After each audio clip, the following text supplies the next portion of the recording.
My name's Suzanne and I run a charity and a business for stopping domestic violence, and today I've got some information on attacks on the body, and it's from Trauma and Recovery by Judith Herman, which is this book here.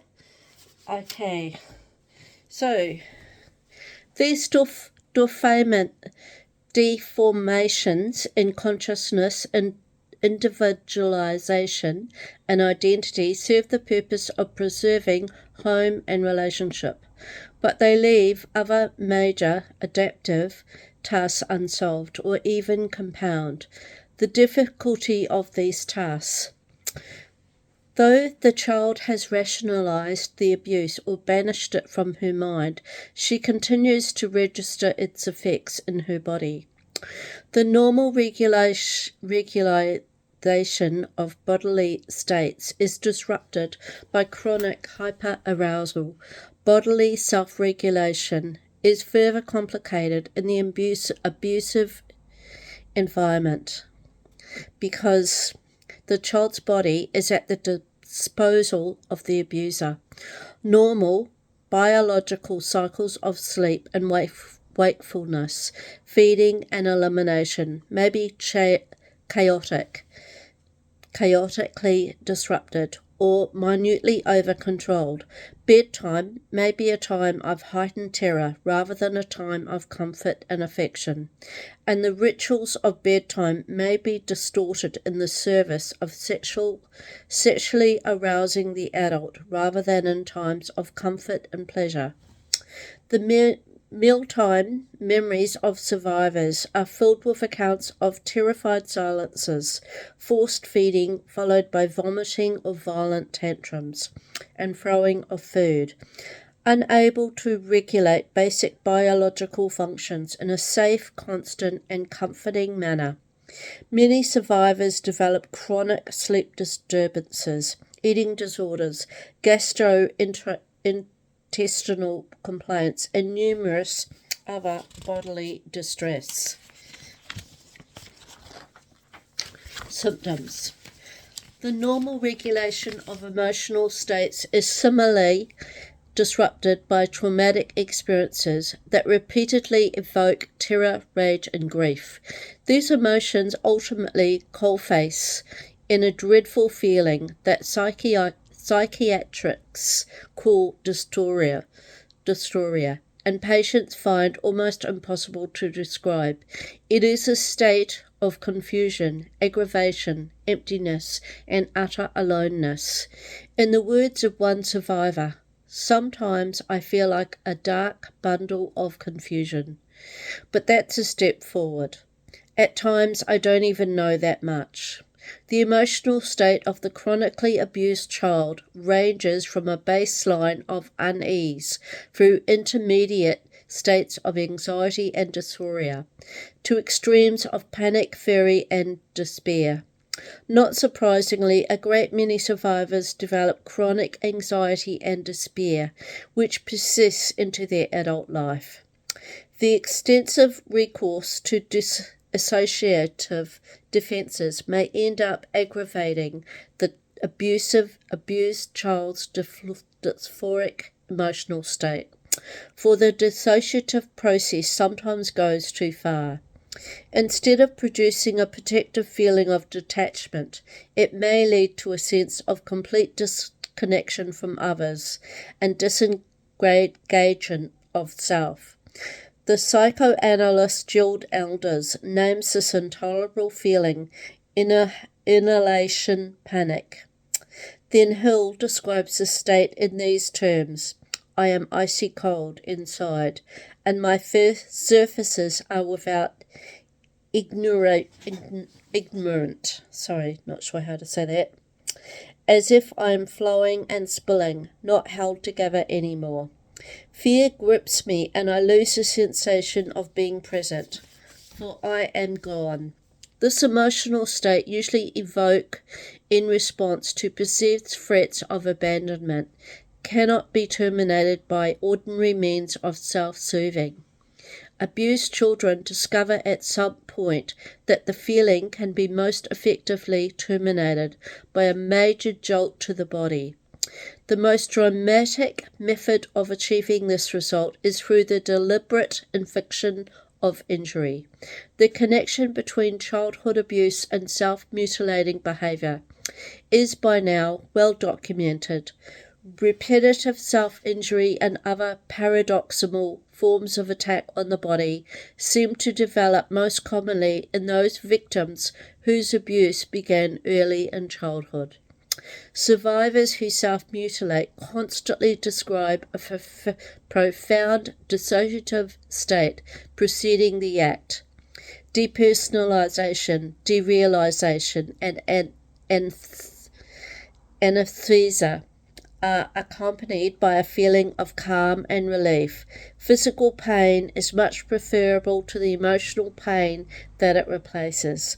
As one survivor explains, "I do it to prove I exist." Contrary to common belief, victims of childhood abuse rarely resort to self-injury to manipulate other people or even to communicate distress.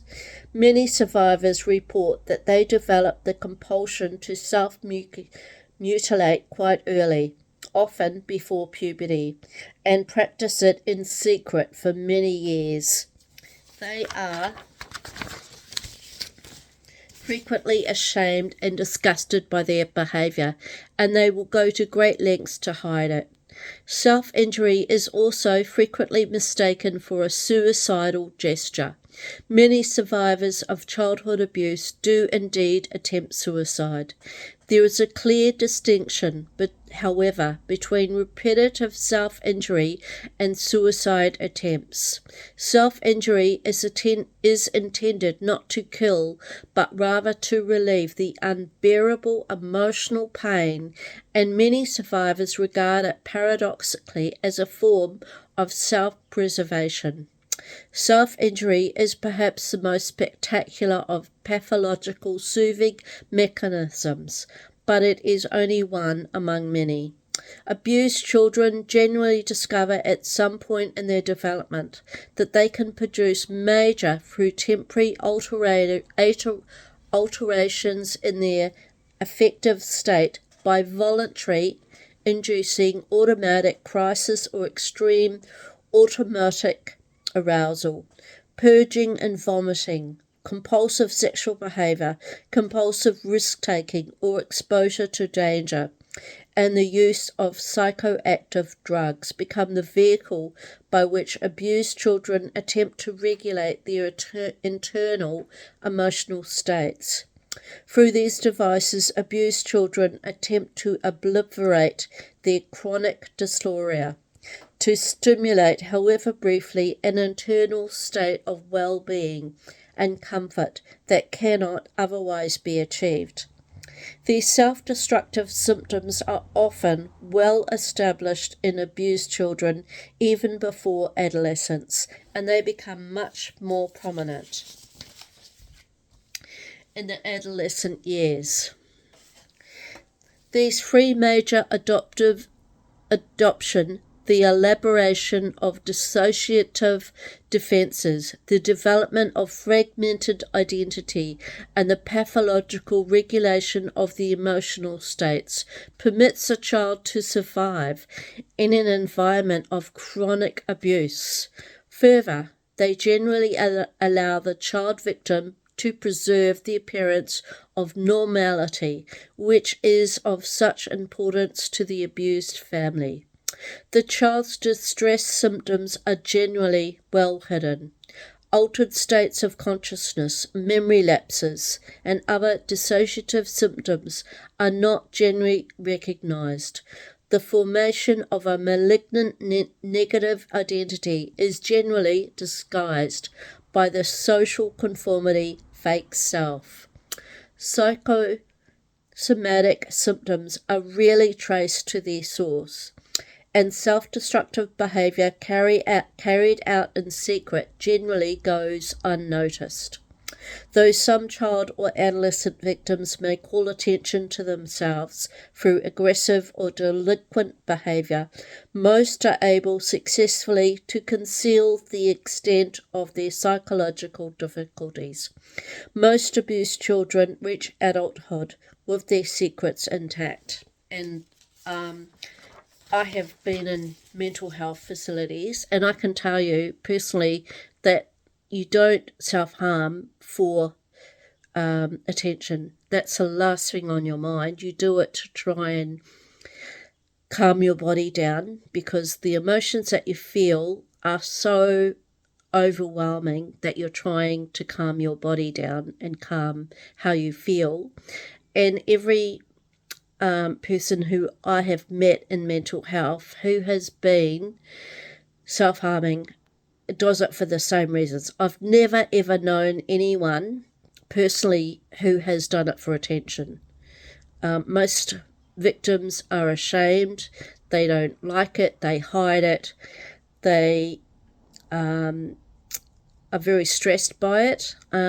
So I just wanted to say that that is some information on self-harm and attacks on the body and why victims do it. It comes from very early childhood abuse, and that's why it's a learning behaviour that comes from very profound abuse that people have received. Okay, so if you like this video, you can push the like button, and you can also subscribe to the page. Thank you.